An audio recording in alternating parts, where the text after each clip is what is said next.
Utah in the midst of spring ball, and joining us now, assistant head coach, offensive line coach at the University of Utah, Jim Harding, kind enough to join us. Coach, how are you? Hey, Coach. Great. How are you guys? We're doing well. What are you learning about your crew in spring ball, and are they on pace to where where they need to be as you get a little closer to fall? I think they are.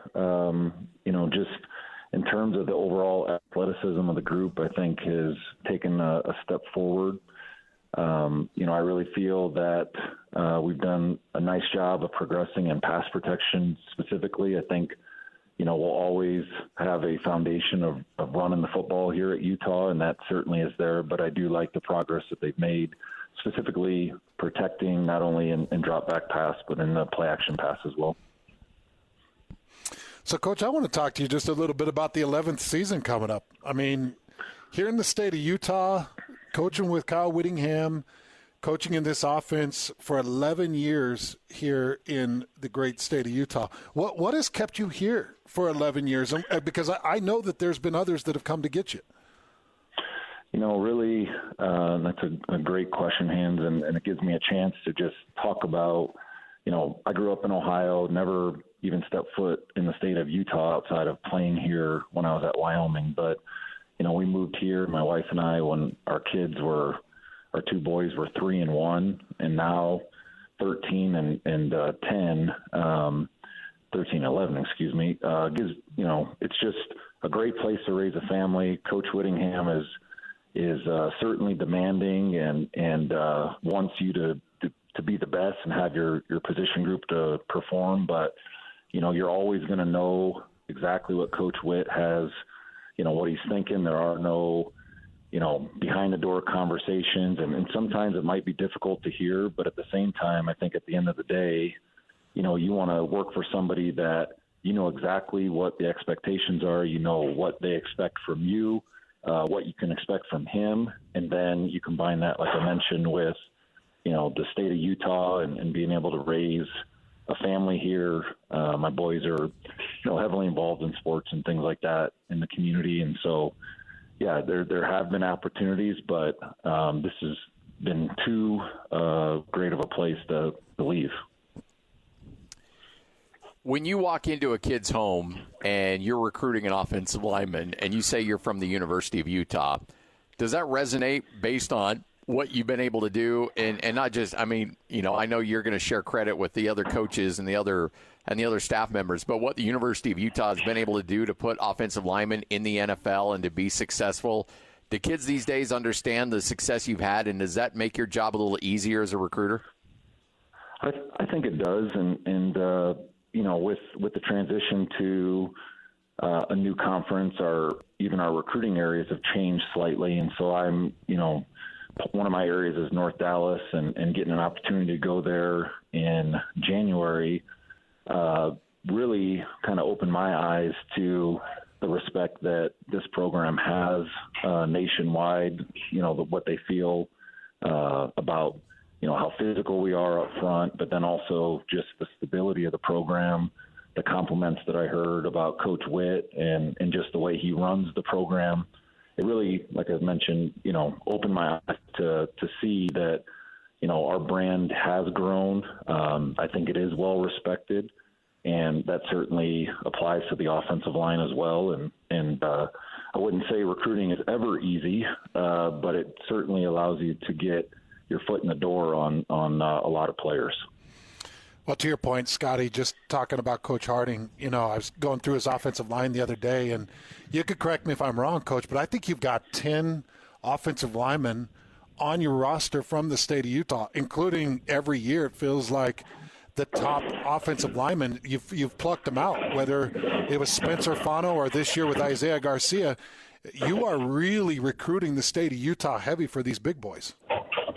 Yes, I think with every position group, we certainly want to start at home first. And, Utah, the development of the high school offensive linemen has really been something that in a lot of ways can compete with a lot of other states, right? I mean, there's teams from all over the country that come in and recruit the offensive linemen here in the state of Utah. And so, having the opportunity, the selling point of, you bring up Spencer Fano and Ike, having the ability to tell them and their families that, hey, look, all the development that needs to take place and what you want to ultimately, achieve as a player can be done right here. Here's the track record. Here are the guys that have gone on to the NFL. And, oh, by the way, you get an opportunity to play in front of your family and friends. That is not going to happen at another school out of state. I think certainly has given us an advantage to keep the best old linemen at home here in the state of Utah. Well, speaking of those young guys, Spencer Fano with an incredible freshman season. I cannot wait to see him in this next season.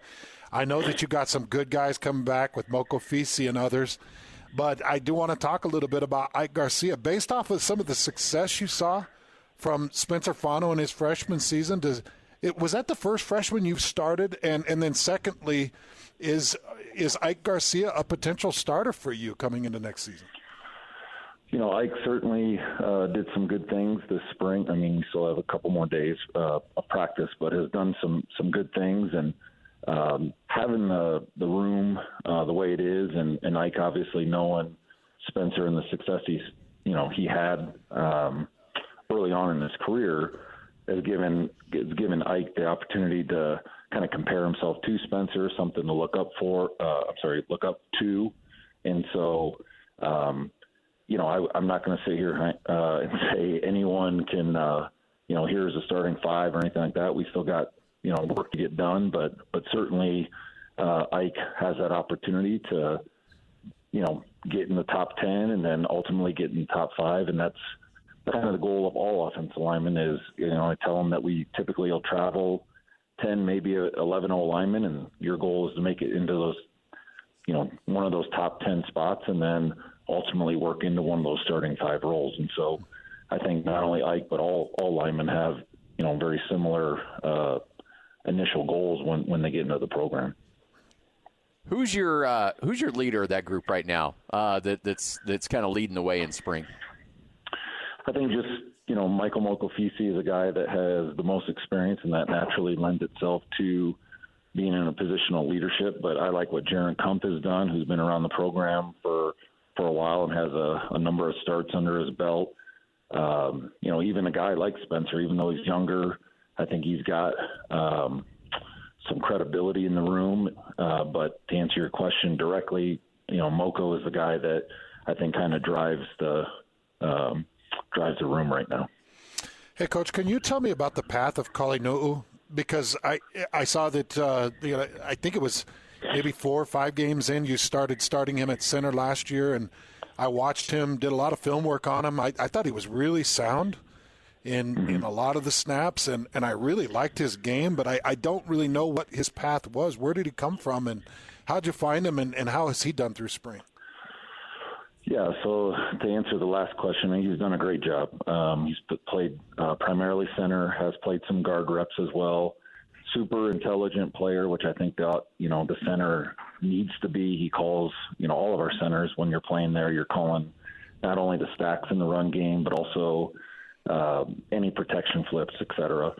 So he's from the state of Washington, went to North Creek High School, and he was part of the COVID recruiting. And so he, Zeraway Williams, and Moko all came in the same class, if I remember right. Moko we had seen because he's a local kid, but Coley and Zeraway, during that time, if you remember, COVID, all the visits were off of Zoom, and so we would Zoom with him and things like that, and visit with his mom on those Zoom calls. But the first time I ever saw Coley was when he showed up on campus to enroll. Same thing with Zeraway, and so.